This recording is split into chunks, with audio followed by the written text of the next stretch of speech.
I'm here with Nigel Finn, who is technical director for Chord, and Chord has just won an award for their HDMI cable. Why don't you explain to us why, what made it so good that you won? Well, this is the 1.3 version of the HDMI Silver Plus.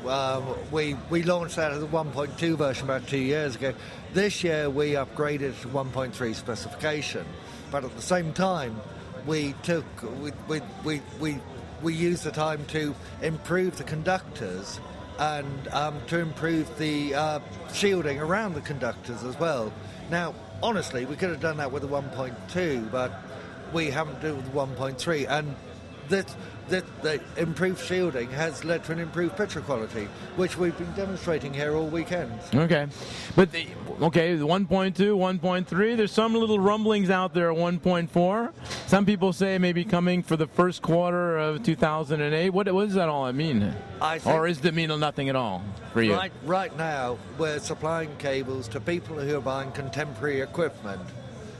Therefore, a 1.3 cable is going to work very well, and in fact, a lot of equipment and a well-designed 1.2 cable is pretty damn compatible anyway. So an awful lot of people are not going to upgrade. The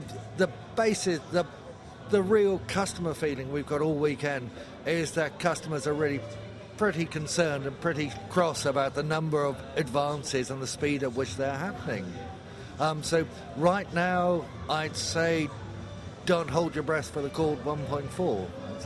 Okay, but does that mean that 1.4 will not make 1.3 or 1.2 obsolete? Really, they can't do that. I mean, that would be stupid. There's huge amount of people don't upgrade their equipment every year.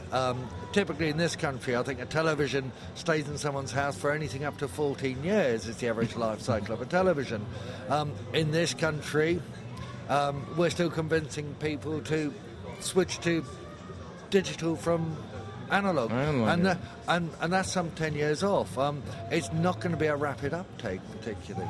Okay, and you were saying before one of the biggest problems that you've had I've heard at the show that people are not very happy with their installation, but basically it's because they're not putting in, they're cheaping out on the budget for cable, really, basically. It's a really interesting problem.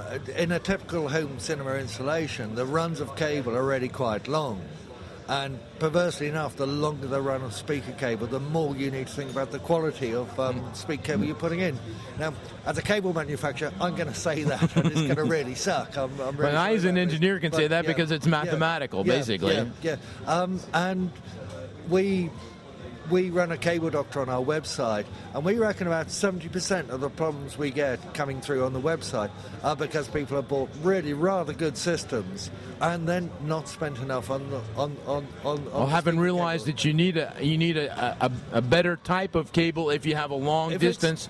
If it's a low quality cable, you're going to lose dynamic information, you're going to lose detail, and the soundtrack of a film has an enormous amount of work put into it, probably more work than goes into an awful lot of albums.